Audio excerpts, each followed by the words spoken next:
It was just yesterday that WBOC told you that beach replenishment will not be on the way for Bethany Beach and South Bethany. It's in this year's work plan. Now, this is despite expectations by many in the area that replenishment would happen. Now, our Sussex County Bureau Chief Evan Koslov had that story for us last night. He joins us now live in Bethany Beach for the latest. And Evan, today you look into why the decision was made and what locals in the community had to say about it. Yeah, we were really the bearer of bad news today. That's because a lot of folks were really hoping for that replenishment money to try to deal with some of the damage, which you might be able to see over my right shoulder here in Bethany Beach. And with multiple storm seasons still to come before that funding is expected to come, they say property and infrastructure could be at risk.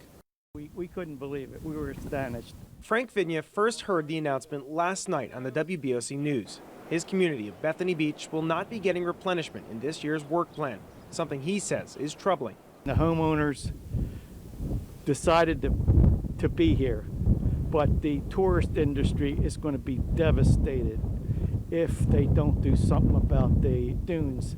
And around town, this opinion is a common one. John Burbage from the Bethany Beach Ocean Suites Hotel tells us he's already reached out to the Army Corps of Engineers looking for a solution. Meanwhile, Paige Steen from Steen's Umbrella Service echoed that thought, saying a 20-mile-per-hour wind from the east is all it takes now to, quote, push waves and ocean water back to the boardwalk, flooding the beach.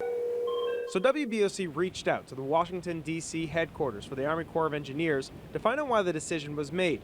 They could not provide specifics, but in a statement, Gene Pollock told us, quote, a lot of the time it comes down to funding and prioritization. Meanwhile, in South Bethany, Councilman Frank Weisgerber says he worries about the future, with more than a year and a half expected before any dune fixes would get done. Traditionally, we get a northeast storm. If we're lucky, we only get one.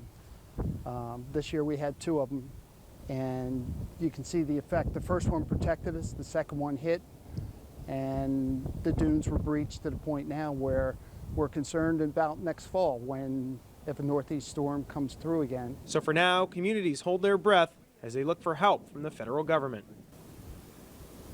Now, I'm told by Denrick officials that Rehoboth and Dewey Beach do already have funding for their projects, but they were holding off to see if Bethany would get their funding so they can try to group them together.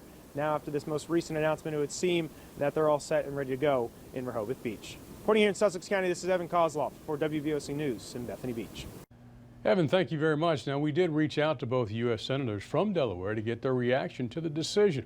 The delegation released a statement that said in part, quote, the delegation continues to look for any means possible to ensure our engineered dunes and beaches are restored as quickly and completely as possible. The congressman also said they must examine all measures they can in taking to ensure disaster preparedness, hazard mitigation, and steps to ensure coastal resilience in Delaware.